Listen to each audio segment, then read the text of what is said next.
Joey guys, Joey Vlogs TV.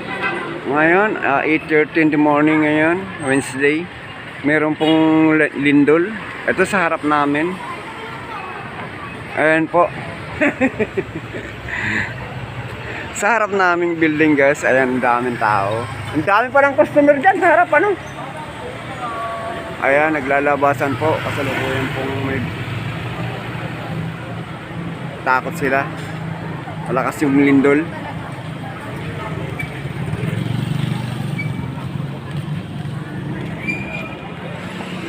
Sa kanilang dami talaga. Daming tao.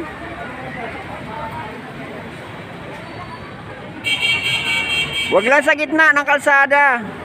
Mahagip kayo ng sasakyan.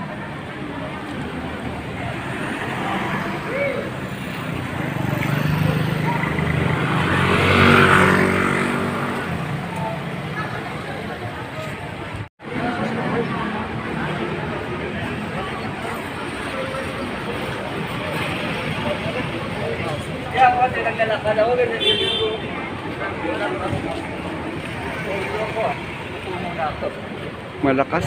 Ang dami sa kabila. Ang dami sa kabila.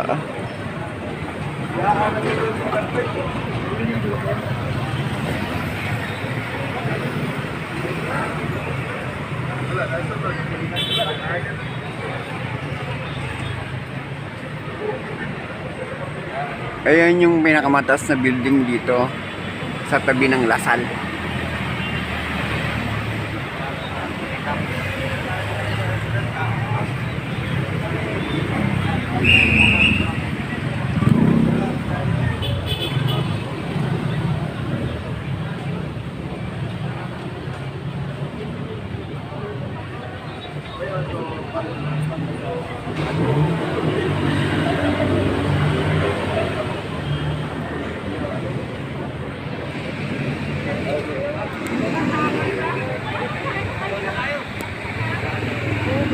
Sa kabila kasi ano dito yung dito nagpapa medical ang mga seaman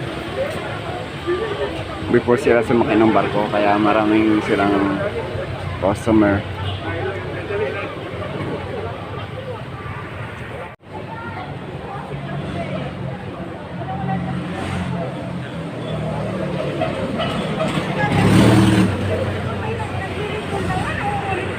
Dami. Saan kayo pupunta? Baka sabihin niya, ma'am, hindi niyo pa nasusunod.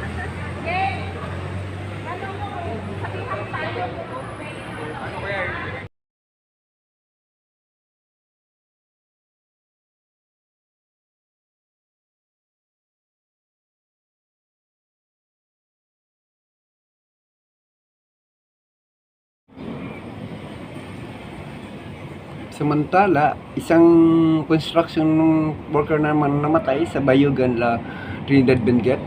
Sinasabing nabagsakan ng isang gusali. Isang 25 anyos na construction worker na sinasabing gusto pang tumakbo, ngunit siya tinamaan na ng mga malalaking bato.